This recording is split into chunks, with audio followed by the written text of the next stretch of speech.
மாடு கண்ணு போட்ட உடனே ஒரு அரை மணி 3/4 மணி 1 மணி நேரத்திலே கண்ணுக்குட்டி எழுந்துக்கும். ஒரு 3 மணி நேரத்திலேயே அது குதிக்கும். ஒரு நாள் காத்தால கண்ணு போட்டால் சாயந்தரமே அது ஓட ஆரம்பிச்சிடும்.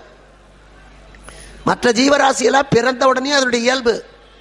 மனுஷனை மட்டும்தான் பிறந்து அப்படியே கிடந்து அப்புறம் குப்புரிச்சு அப்புறம் மண்டி போட்டு அப்புறம் உட்காந்து அப்புறம் எழுந்து நின்று அப்புறம் நடந்து 3 வயசுல பேசுவோம். ஏன் அவ்வளோ அயோக்கியத்தனம் நம்மக்கிட்ட இருக்கு. நம்மளை சீக்கிரம் பேச விட்டால் பல தப்பெல்லாம் நடக்கும். 3 வருஷமாவது கொஞ்சம் உலகம் அமைதியாக இருக்கட்டும்னா 3 வயசு கழிச்சு பேசு. நீ இப்போவே நடக்க ஆரம்பித்தா யார் கூடிய கெடுப்பியோ, அதனால் கொஞ்சம் லேட்டாகவே நட. மனித குழந்தைகளுக்கு மட்டும்தான் வளர்ச்சி தாமசம். கொஞ்சம் கொஞ்சமாக தான் அறிவு வரும்.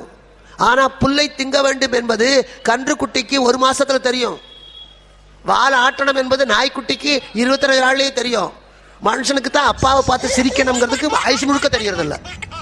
அதனால மனித பிறவி உயர்ந்ததே அல்ல. எல்லாத்துலேயும் நம்ம லேட்டு. நமக்கு தான் வாயை அடைச்சி வச்சிருக்கான். கண்ணுக்குட்டிக்கு பிறந்த கொஞ்ச நேரத்தில் அம்மான்னு கத்தும். எல்லா ஜீவராசியும் கத்தும். காக்கா குஞ்சு கூட கீச்சு கீச்சுக்கும். மனுஷ குழந்தை மட்டும்தான் பேசாதீங்க. இது பேசினா போன ஜென்மத்து அனர்த்தங்கள்லாம் வரும். கொஞ்சம் லேட்டாகவே பேசு.